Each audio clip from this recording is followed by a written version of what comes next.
So welcome to the first lecture on the unit on equilibrium. So we're going to get started with what I call, quote, the basic.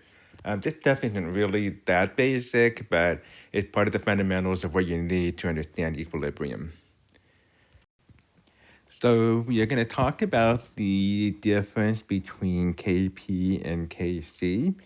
Kp refers to the value of the equilibrium constant K that is based on pressure. Okay, so that's when all the species are gases.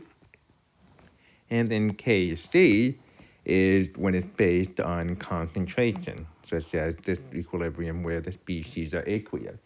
You can have concentration Kc with the gases like this one. Okay, but you should just do whatever the information they give you in the problem. It used to be on the old AP exam that you had to know the difference between Kp and Kc and how to convert from one to the other. But in the case of this one, you can use whatever information is given to you and whatever they ask you for. Now, on the free response, if they ask you specifically to write a Kp expression, you need to be very careful and you have to write it the way that they tell you to, which would be Kp, since it's specifically referring to pressure. We can't do brackets, that's for concentration. So we say the pressure of the NH3 because it's products over the reactants squared over N2 times the pressure of the H2 to the third power. Okay. Now, on the other hand, if they ask you for a Kc, then you need to use the bracket. Okay, in this case, you have to say H plus and then OH minus. And we do not include water because it's a pure liquid, and that is not part of the equilibrium expression, as pure liquids and solids are not included. Okay, but whatever you do, if they ask you for the value of Kp, the expression for Kp, you've got to use P pressure sub whatever species you're talking about. Okay, whereas with concentration, that's when you use bracket because that specifically refers to molarity. Okay, so then we talk about what exactly K mean, the value of K. And what that means here is that if the constant is greater than 1, we say the equilibrium lies to the right, which means that more products are going to be present at equilibrium. Okay, it makes you understand why that's going to be the case here, because KEQ is given as the ratio of the product over the reactant. So if the numerator is going to be greater than the denominator, then the value of K will be greater than 1. Okay, conversely, if the value of KEQ is less than 1, that means that the equilibrium will lie to the left, meaning that more reactants are present at equilibrium. Okay, remember that equilibrium doesn't mean that you have equal amounts of reactant and equal amounts of product. It means that the rate, the reaction rate, which you learned about in kinetics, the last unit, the rate of the forward reaction is equivalent to the rate of the reverse reaction. And that's how you know that something is at equilibrium. And we will be doing a simulation in class in the next few weeks that goes into this in a bit more detail. Okay, but as you remember, hopefully from last year, that equilibrium, the K value is the ratio of the product to the reactant. Okay, so go ahead and take a moment and see if you can answer the question. So go ahead and pause the video and resume after you've answered these two questions. So based on what I said earlier, you can see in the first reaction that the value of K, 5 times 10 to the 12th, is a very, very, very, very big number. And it is so big that it is greater than 1, and products are going to be favored.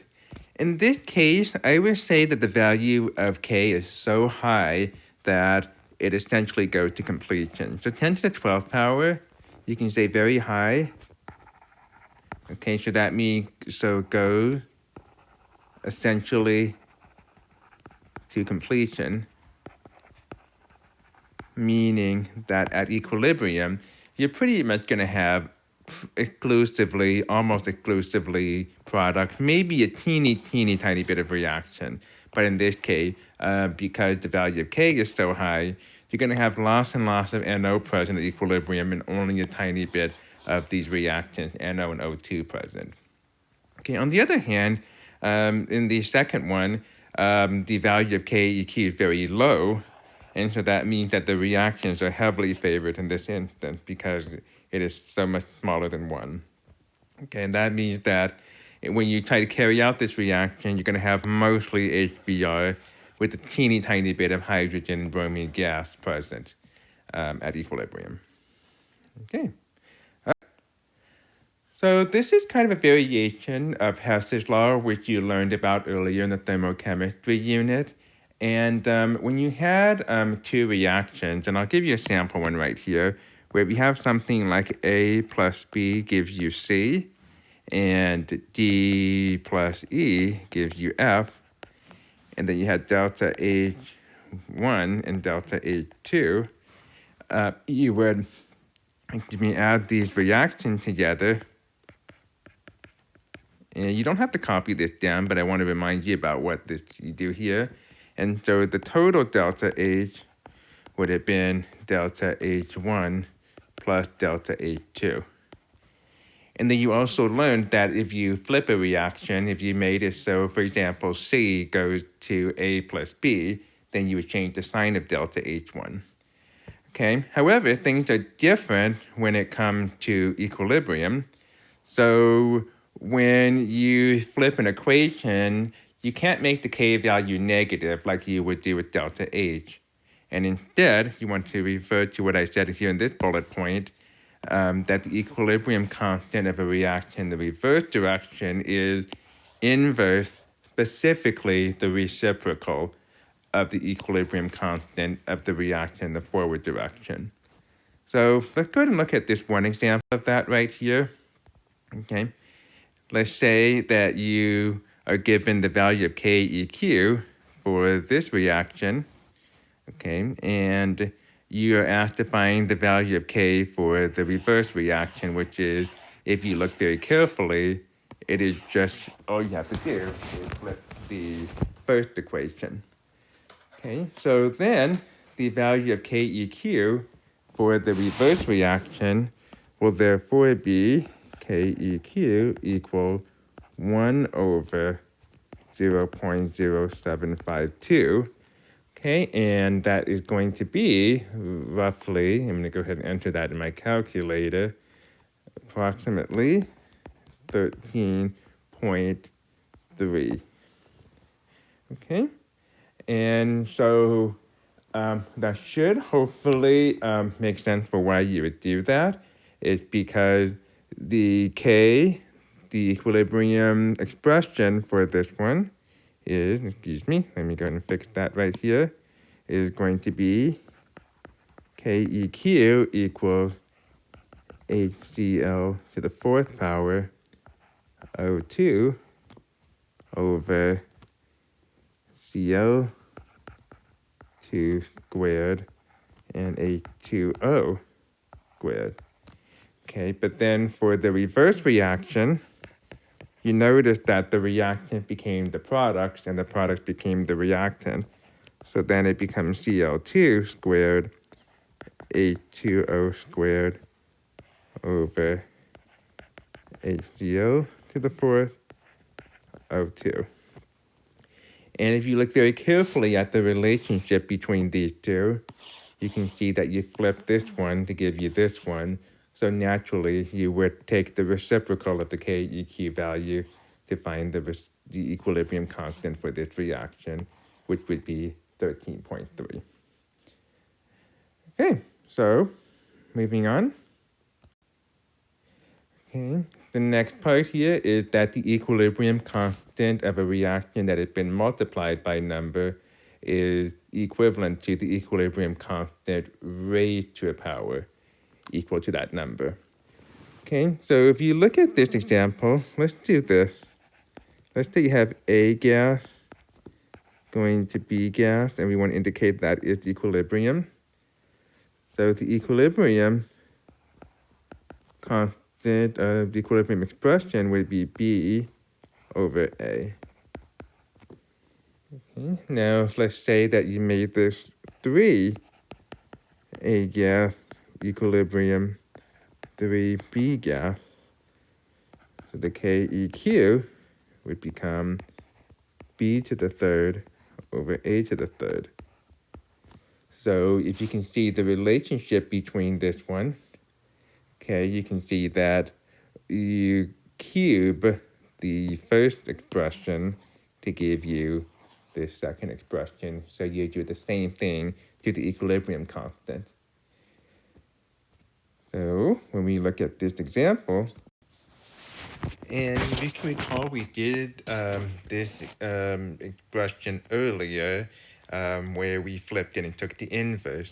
So what I'd like you to do now is compare this equilibrium that we got in an earlier problem and see how that one differs from the one that we're trying to get. And if you look, you can see that the coefficient 4 got cut in half to 2. This one became 1/2, etc. Now, in Hess's law, when you did thermochemistry, you'd have cut the delta H value in half, but it doesn't work like that with equilibrium. So the K value for this one would be KEQ equals 13.3 to the 1/2 power. So you raise it to that exponent. Okay, so in the case of this one here, you would get 13.3 to the 1/2 power, gives you approximately 3.65. Okay, so again, warning, you don't cut the K value in half, you raise it to the half power, and hopefully you know from your math classes that's the same thing as square rooting the number. All right, so let's do one more set of manipulation right here, and then that would be, moving here, if you have two reactions like we talked about earlier, under Hess's law with thermochemistry, you would have added the delta H value, but in equilibrium, you take the product of the equilibrium constant for each of the steps, and that means you would multiply the K value. And so let's see here why that would be the case. Again, I'm going to use this example, the A plus B equilibrium with C has a K value of K1, and then D plus E gives you F with the K value of K2. So we can consider that the equilibrium for the first one, KEQ equals C over A and B, whereas the second one would be F over D and E.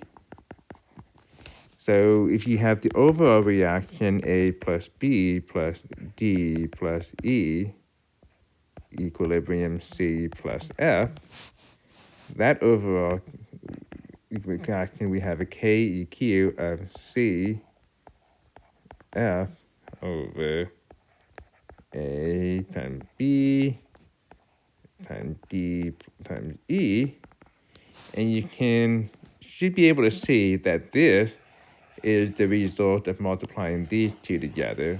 So that would be the equivalent to K1 times K2. So let's go ahead and use that in our example coming up here. So when we take a look at this example, very similar to what we were doing earlier, you can see how we can get the overall reaction, which is this one. This is the target equation, and we're trying to get that from these two reactions. And so you can, under Hess's law, okay, you can cross off these A's, and you can also cross off the C's, and then the overall equation would be therefore be B AQ when you add these together, equilibrium E AQ. Okay, but once again, just because you add the reaction together doesn't mean that you're going to add the delta H values together, or sorry, the KEQ value. You are instead going to multiply these together.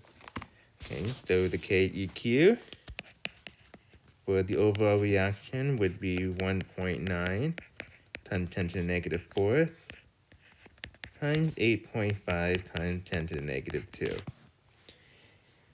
And when I put down the calculator and accounting for 6 figs, that gives you 1.6 times, and I just realized that that should be 10 to the second power. So I'm going to go ahead and fix that.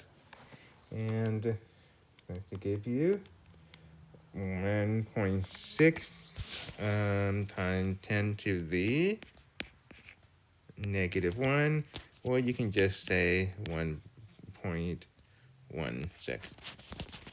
Okay, so that would conclude the basics of equilibrium. Do make sure that you read the book notes and pay close attention to the simulation as you talk about what's happening at equilibrium. And I would highly recommend that you visualize what is happening. So again, hopefully that simulation would be helpful for you when you do that. Okay, so that's it.